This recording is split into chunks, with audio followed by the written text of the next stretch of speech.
Hello' students, মই আমিন। মই এই চেনেলটো ষ্টাৰ্ট কৰাৰ উদ্দেশ্য হ'ল যিসকল আমাৰ এইচএছৰ ফাৰ্ষ্ট ইয়েৰ আৰু ছেকেণ্ড ইয়েৰ ষ্টুডেণ্টছ আছে আছামিজ মিডিয়ামৰ, তেওঁলোকক মই ইংলিছৰ ছাবজেক্টৰ যিবোৰ চিলেবাছত থকা লেচনছ আছে সেইবোৰ মই ভালকৈ বুজাত সহায় কৰি তেওঁলোকক দিয়াটো। চ' মই আশা কৰোঁ তোমালোকে মোৰ লেচনছবিলাক এক্সপ্লেনেশ্যনবিলাক বুজিব পাৰিবা। যিহেতু মই যিমান পাৰোঁ অসমীয়াত বুজাম আৰু মাজে মাজে মই ইংলিছতো এক্সপ্লেইন কৰিম।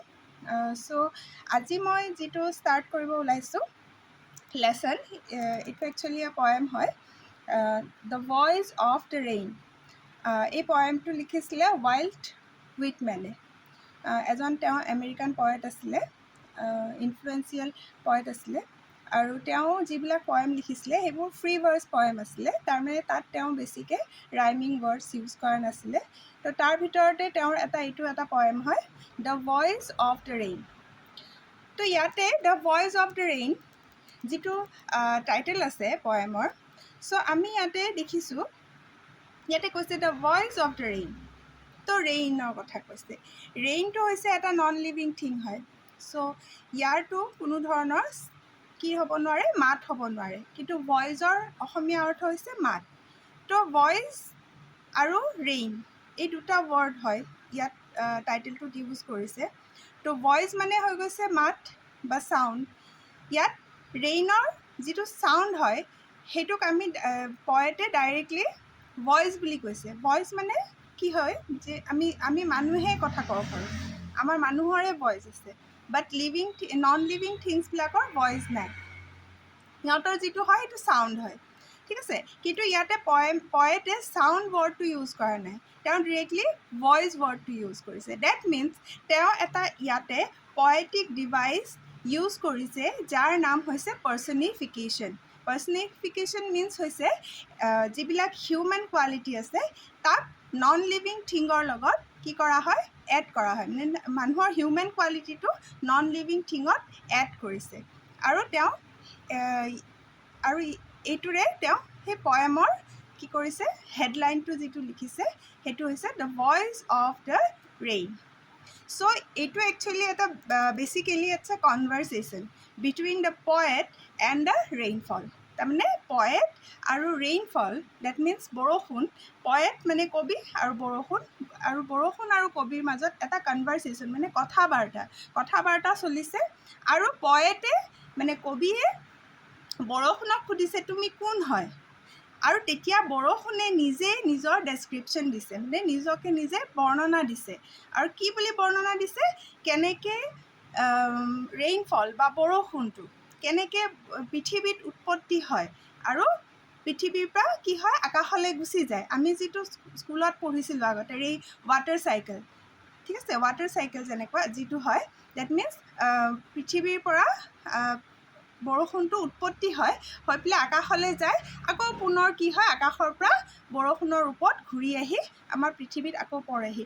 সেই ৱাটাৰ চাইকেলটো কি কৰিছে, ইয়াতে বৰষুণে নিজেই বিৱৰণ দিছে, মানে যে মই কেনেকৈ বৰষুণ বনিছোঁ বা বৰষুণ মই হৈছোঁ, আকৌ মই পৃথিৱীৰ পৰা গৈ পেলাই আকৌ পৃথিৱীতে ঘূৰি আহি পুনৰ পৰিছোঁ। সেই বস্তুখিনিকে, সেই কথাখিনিকে ইয়াতে কি কৰা হৈছে, এই পয়েমটোত পয়েটে বৰষুণক সুধিছে আৰু বৰষুণে ৰিপ্লাই কৰিছে। আমি যে স্কুলত পঢ়িছিলোঁ আগতে ৱাটাৰ চাইকেল, যিটো মানে বৰষুণ কেনেকৈ পৃথিৱীৰ সাগৰ মহাসাগৰৰ পৰা পানীবোৰ ভাপ হৈ পেলাই আকাশলৈ উৰি যায়, আকৌ আকাশত ডাৱৰ হয়, ডাৱৰৰ পৰা আকৌ কেনেকৈ পানীখিনি বৰষুণৰ ওপৰত আমাৰ পৃথিৱীলৈ আহি পৃথিৱীত পৰেহি, সেই বস্তুখিনিকে যিটো একচুৱেলি এইটো চাইণ্টিফিক হয়। তো চাইণ্টিফিক এই কথাখিনি কি হৈছে, পয়েটে ইয়াত বৰ ধুনীয়াকৈ পয়েটিক ৰূপত, কাব্যিক ৰূপত ইয়াতে উপস্থাপন কৰিছে, যিটো ভইচ অফ দ্য ৰেইন সেইটো পয়েমত, ঠিক আছে। এতিয়া আমি পয়েমটো ষ্টাৰ্ট কৰিম পঢ়িবলৈ।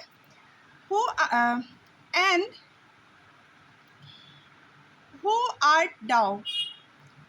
Said I to the soft falling shower, which, strange to tell, gave me an answer, as here translated. I am the poem of earth, said the voice of the rain. Eternal, I rise impalpable out of the land and the bottomless sea. Upward to heaven, where vaguely formed, altogether changed, and yet the same.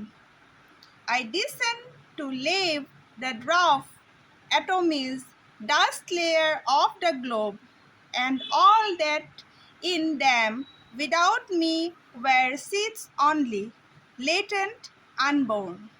And forever, by day, by night, I gave back life to my own origin, and make pure and beautify it. For song issuing from its birthplace after fulfillment wandering, wrecked or unwrecked, duly with love returns. এইটো হৈছে গোটেইটো poem. চ' পয়েমটো মই তোমালোকক reading কৰি শুনালোঁ। চ' এতিয়া মই তোমালোকক line to line বা ষ্টেঞ্জা ৱাইজ মই এক্সপ্লেইন কৰি তোমালোকক বুজাবলৈ চেষ্টা কৰিম। ইয়াতে কবিয়ে সুধিছে এণ্ড আৰু হু আৰ্ট দাও। হু আৰ্ট দাও মানে হৈছে হু আৰ ইউ। ইয়াত যিটো আৰ্ট আৰু দাও যিটোটা ৱৰ্ড হয় সেই দুটা ইংলিছৰ বহুত পুৰণা ৱৰ্ড হয়, ঠিক আছে। আজিকালি সেইবিলাক সেই পুৰণা ৱৰ্ডছবিলাক আজিকালি চেঞ্জ হৈ গৈছে অলপ অলপ। তো সেইবিলাক সেয়া পুৰণা ৱৰ্ডছ হয়। তো আৰ্ট মানে হৈছে আৰ আৰু দাও মানে হৈছে you. So' and who art thou, ইয়াত যে যিটো লাইন আছে সেইটো হৈছে এণ্ড হু আৰ ইউ। তাৰমানে তোমাক সুধিছে মানে তুমি কোন হয়। ছেইড আই, মই ক'লোঁ। ছেইড আই মানে মই মানে ইয়াত কোন হয়, পয়েট হয়। To the soft falling shower, কাক ক'লোঁ? To the soft falling shower. Shower মানে বৰষুণৰ কথা কৈছে ইয়াত। ছফ্ট ফলিং শ্বাৱাৰ তাৰমানে বৰষুণক মই সুধিলোঁ তুমি কোন হয়। হুইচ ষ্ট্ৰেঞ্জ টু টেল, যিটো ক'বলৈ মানে অকণমান কেনেকুৱা লাগে, আচৰিত লাগে। ষ্ট্ৰেঞ্জ মানে আচৰিত। গেভ মি এন আনচাৰ, মোক আনচাৰ দিলে। এজ হিয়াৰ ট্ৰান্সলেটেড, আৰু যিটোক আনচাৰক মই কি কৰিছোঁ, ট্ৰান্সলেট কৰিছোঁ। তাৰমানে ইয়াতে কি কৈছে, I am the poem of earth, said the voice of the rain. মই আৰ্থৰ মানে পৃথিৱীৰ, পয়েম হয় মানে কি হয়, কবিতা হয়। মই পৃথিৱীৰ কবিতা হয়। Said the voice of the rain, কোনে ক'লে? বৰষুণৰ মাতে ক'লে। বৰষুণৰ ভইচ মানে মাত। তো বৰষুণৰ মাতে ক'লে কি বুলি ক'লে? I am the poem of the আৰ্থ।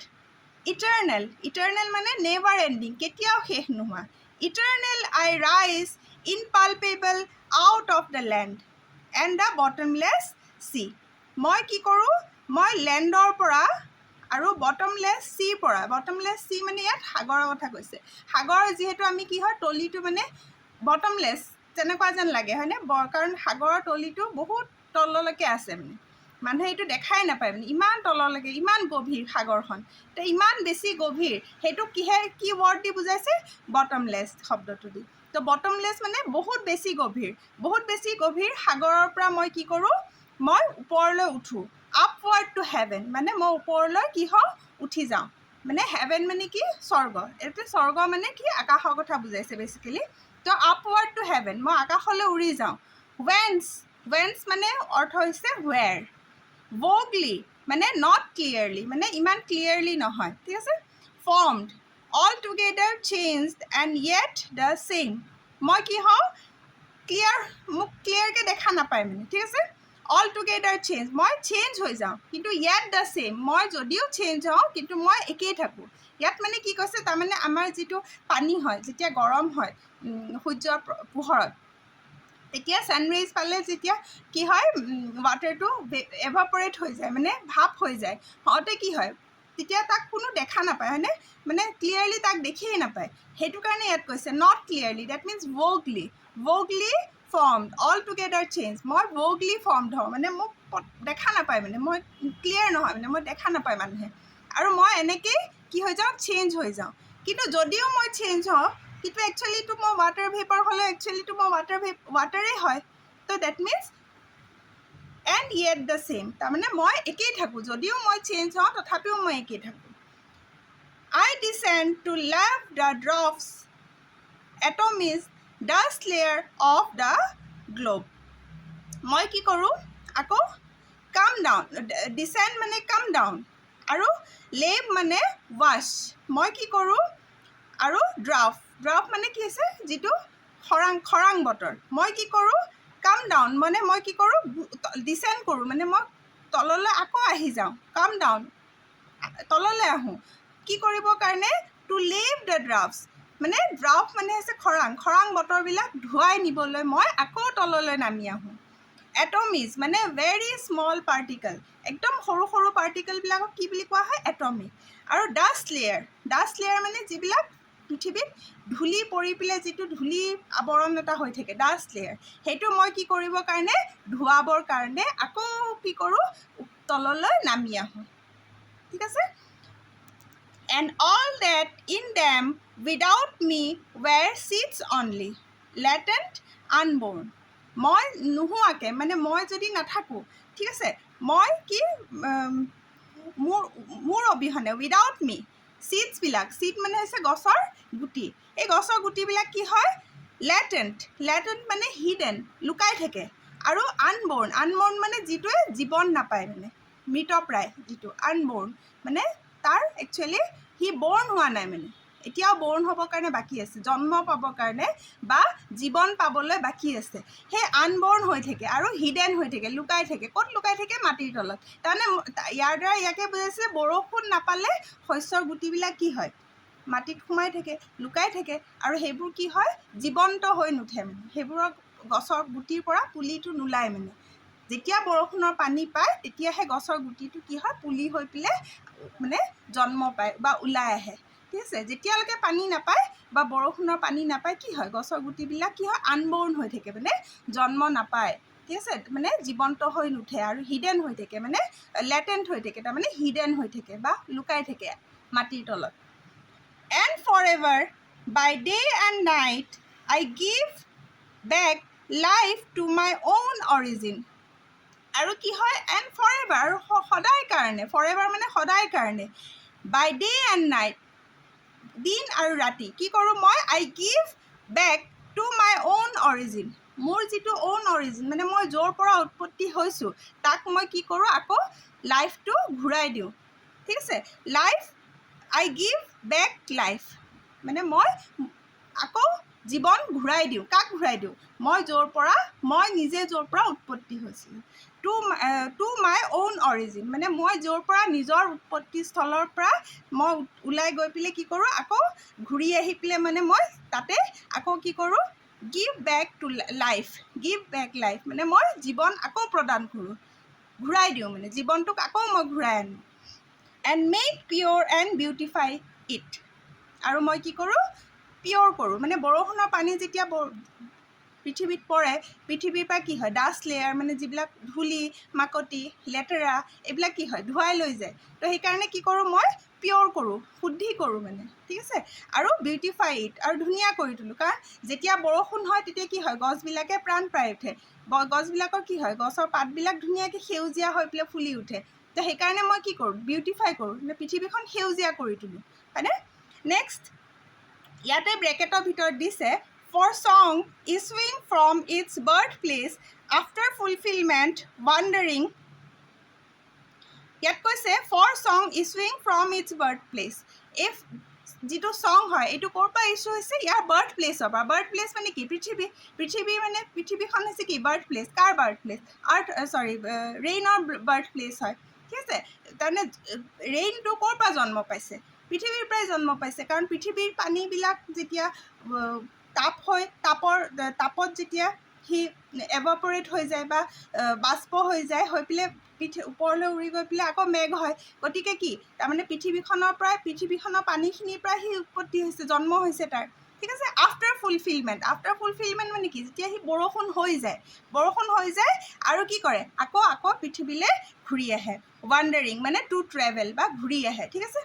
ৰেক্ট অৰ আনৰেক্ট, তাৰমানে ৰেক্ট মানে হৈছে ৰেক্ট অৰ আনৰেক্ট মানে হৈছে whether care for or not cared for it, মানে ৰেক্ট মানে আৰু আনৰেক্ট মানে হৈছে তুমি কেয়াৰ কৰা বা নকৰা, ৰেক্ট অৰ আনৰেক্ট তুমি কেয়াৰ কৰা বা নকৰা, ঠিক আছে।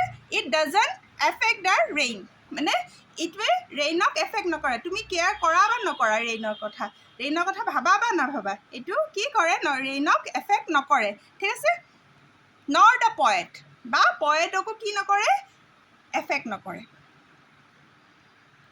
কিয় নকৰে?